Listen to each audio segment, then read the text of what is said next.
Halo, senang sekali Anda bergabung lagi untuk eksplorasi mendalam kita hari ini. Halo. Kita akan langsung terjun ke bab 6 dari materi yang Anda bagikan ya, khususnya bagian ketiga soal bukti. Betul, bukti. Fokus kita kali ini gimana ya membongkar cara kerja pikiran kita saat pakai dan kadang salah pakai bukti buat membentuk keyakinan. Hmm, Misi kita ya itu memahami mekanisme internal ini. Kenapa sih proses yang bantu kita paham dunia malah bisa bikin kita salah kesimpulan gitu? ini penting banget. Ada beberapa hal yang menarik banget di sini loh. Misalnya, gimana kita bisa yakin banget sama sesuatu, padahal bukti nyata ada di depan mata. Kayak cerita yang itu ya. Iya, yang soal konstelasi Orion itu. Ada orang ngotot itu bintang musim panas, padahal dia lagi lihat di langit Desember. Aneh kan? Haha, iya iya, itu contoh ekstrim. Oke deh, mari kita bedah ini. Ini topik yang relevan banget sih.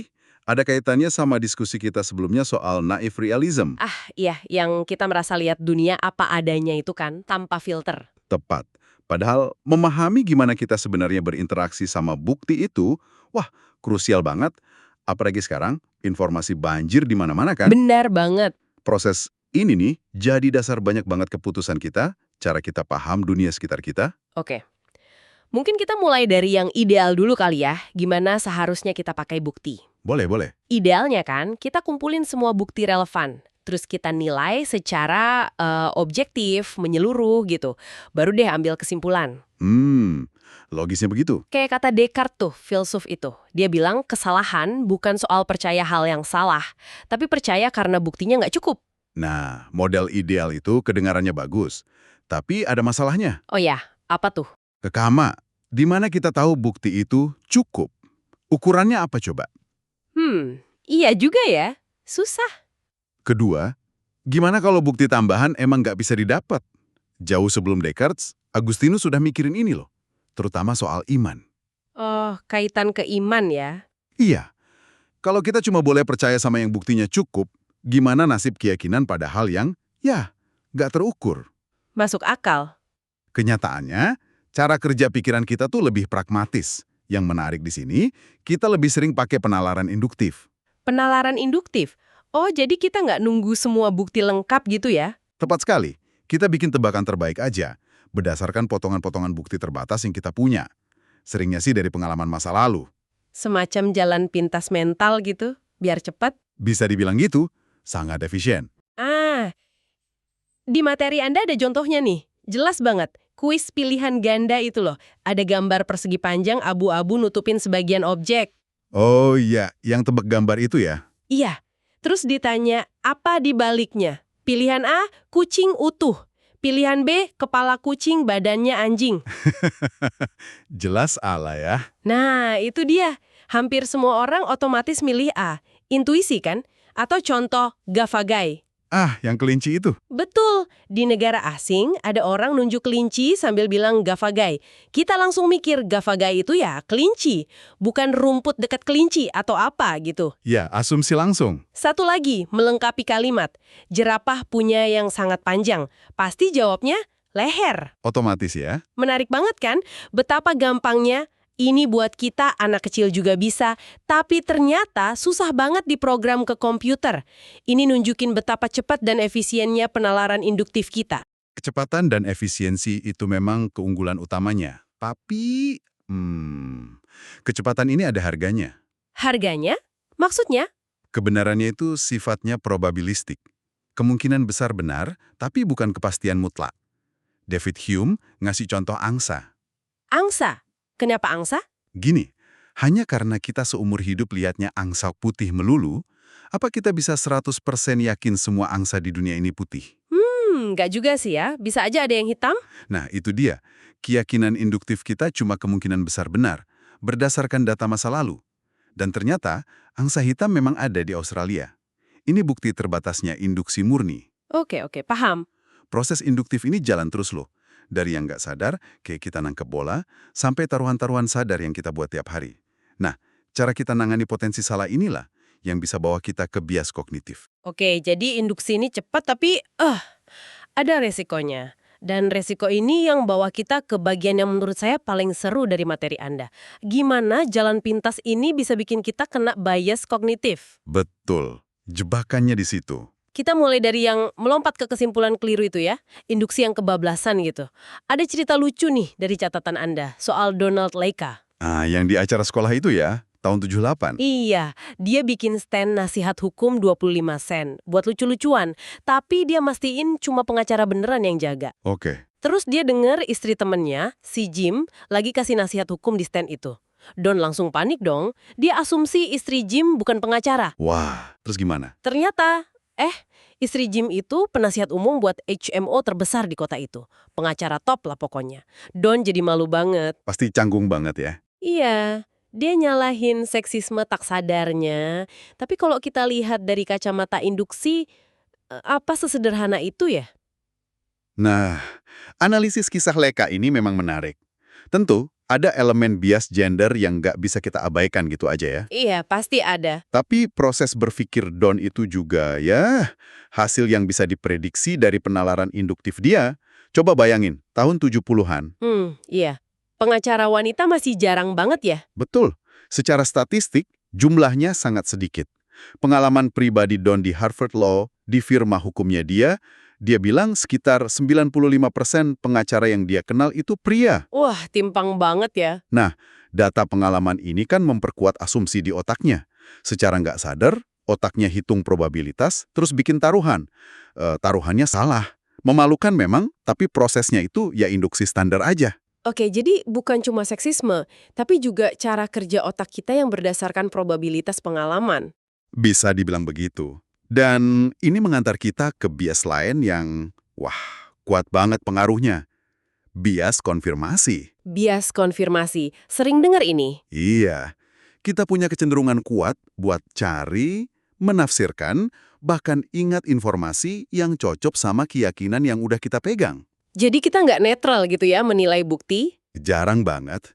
Kita cenderung cari pembenaran, bukan kebenaran. Ini jadi ingat argumennya Thomas Kuhn di The Structure of Scientific Revolutions yang Anda singgung juga.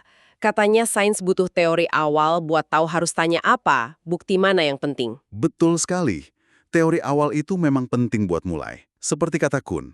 Tapi, disinilah jebakannya. Jebakannya gimana? Teori yang sama itu bisa jadi kayak kacamata kuda.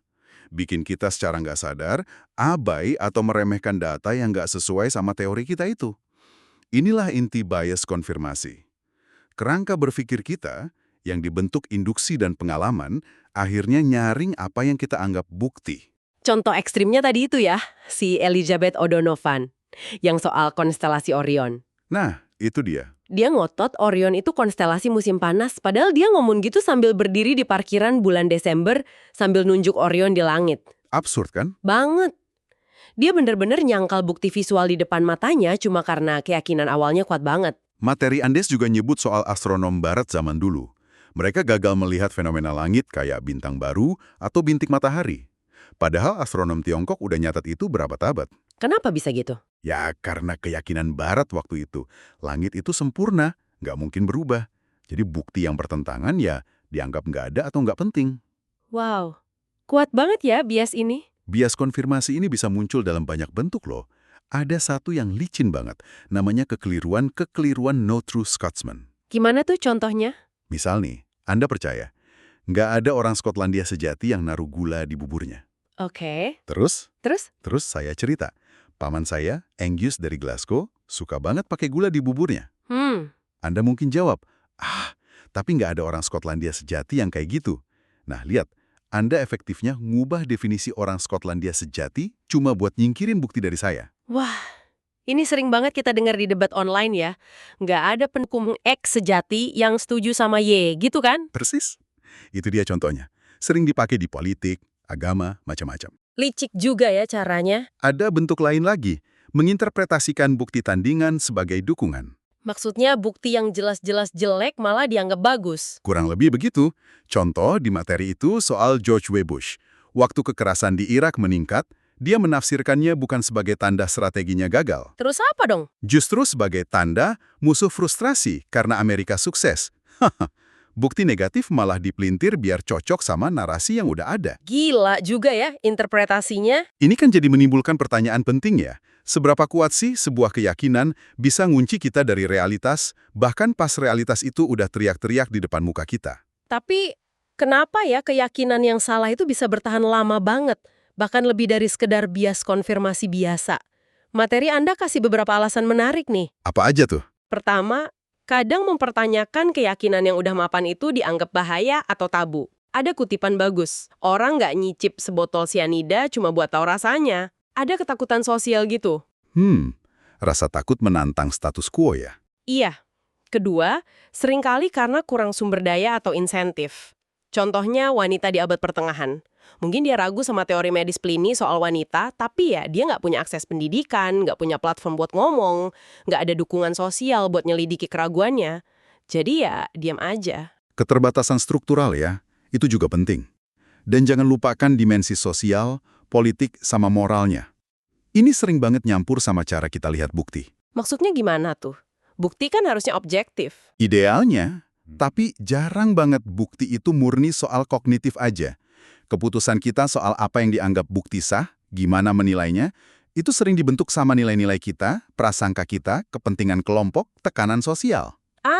Oke, paham. Di konteks inilah, bukti bisa dipakai buat dijelek-jelekin kelompok tertentu, buat membenarkan stereotip.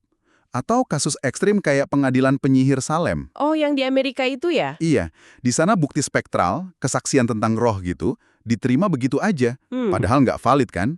Kenapa? Ya karena tekanan massa dan keyakinan soal sihir udah mengakar kuat banget waktu itu. Serem ya kalau dipikir-pikir. Materi Anda lalu kasih kontras yang tajam banget antara Albert Speer, menteri Nazi itu. Yang arsiteknya Hitler itu kan? Iya, dia ngaku sengaja mengabaikan bukti kekejaman Holocaust karena nggak mau tahu. Dibandingin sama Hakim William Stoughton dari pengadilan Salem. Nah kalau Stoughton gimana? Dia justru kebalikannya, salah kaprah menerima bukti yang nggak valid tadi itu. Jadi dua-duanya salah ngelola data atau bukti, tapi caranya beda. Satu karena sengaja abai, satunya karena salah interpretasi dalam tekanan sosial ya. Betul, dan konsekuensinya sama-sama fatal. Ini nunjukin kalau salah ngelola bukti itu bukan cuma soal bias kognitif biasa lagi, ini bisa jadi soal hidup dan mati. Ini benar-benar menggarisbawahi betapa krusialnya peran aktif kita dalam mengelola bukti. Kita perlu lakukan apa yang Speer nggak lakukan. Apa tuh? Berani bertanya, cari tahu, selidiki, buka mata terhadap kemungkinan kita salah, melawan apa yang disebut dosa kelalaian intelektual. Jadi nggak boleh pasif aja nerima informasi ya? Nggak bisa. Kita harus secara sadar melawan bias induktif dan konfirmasi kita. Caranya, ya sengaja cari bukti yang menantang keyakinan kita. Dan kalau ketemu, tanggapi dengan serius. Jangan langsung diabaikan. Ini kayak aturan emas Charles Darwin yang Anda sebutkan itu ya? Tepat sekali. Itu dia. Dia kan punya kebiasaan buat segera nyatat fakta, observasi, atau pikiran apapun yang bertentangan sama teori umumnya. Betul. Dia sadar banget kalau fakta-fakta yang nggak nyaman, yang nggak sesuai teorinya, itu jauh lebih gampang lupa daripada yang mendukung. Makanya langsung dicatat. Jenius juga ya dia sadar soal itu. Itu dia, kuncinya. Memperhatikan bukti tandingan itu bukan otomatis terjadi. Itu kebiasaan pikiran yang perlu dilatih secara sadar. Jadi harus dibiasakan ya? Harus. Tanpanya, seperti yang ditekankan di materi Anda, kesan pertama kita, hipotesis awal kita, gampang banget jadi kebenaran terakhir kita. Nggak diuji lagi. Bener juga. Kalau kita hubungkan ini ke gambaran yang lebih besar, ini soal menumbuhkan kerendahan hati intelektual. Soal ketelitian dalam berpikir. Mengakui kemungkinan kita bisa salah, dan secara aktif berusaha nemuin di mana salahnya. Itu pelajaran terpenting dari Darwin ya. Bukan cari dukungan, tapi aktif memburu data yang membantah idenya. Persis. Itu pola pikir yang luar biasa produktif. Jadi kalau dirangkum nih ya, pikiran kita ini secara alami pakai penalaran induktif. Sistem yang efisien banget buat navigasi dunia. Tapi ya, penuh jebakan juga. Kayak bias konfirmasi pas kita nilai bukti baru. Betul. Selalu ada ketegangan. Ketegangan antara butuh jalan pintas biar cepet paham, sama butuh akurasi biar pahamnya bener. Intinya, kita perlu sadar sama jebakan pikiran kita sendiri deh. Dan kunci buat menavigasi ketegangan itu, ya kesadaran sama usaha aktif. Kayak Darwin tadi, kita perlu proaktif Cari perspektif dan bukti yang nantang apa yang udah kita yakini sebagai kebenaran. Dan ini bukan cuma buat ilmuwan ya. Jelas bukan, ini ngaruh langsung ke keputusan yang Anda buat tiap hari, ke hubungan yang Anda bangun, cara Anda memahami berita, informasi baru, semuanya. Ini membawa kita ke pemikiran penutup nih untuk Anda renungkan. Silakan. Mengingat kontras antara Speer yang milih buta, Staunton yang keliru percaya, sama aturan Darwin soal memburu bukti tandingan, seberapa aktif sih Anda sebenarnya cari informasi yang nantang keyakinan terkuat Anda? Pertanyaan bagus. Terutama kalau informasi itu bikin Anda nggak nyaman atau mempertanyakan asumsi dasar yang selama ini Anda pegang teguh. Itu tantangannya ya. Iya, ini pertanyaan yang kayaknya layak kita ajukan ke diri sendiri deh. Terima kasih banyak sudah bergabung dengan kami dalam penjelajahan mendalam kali ini. Terima kasih juga.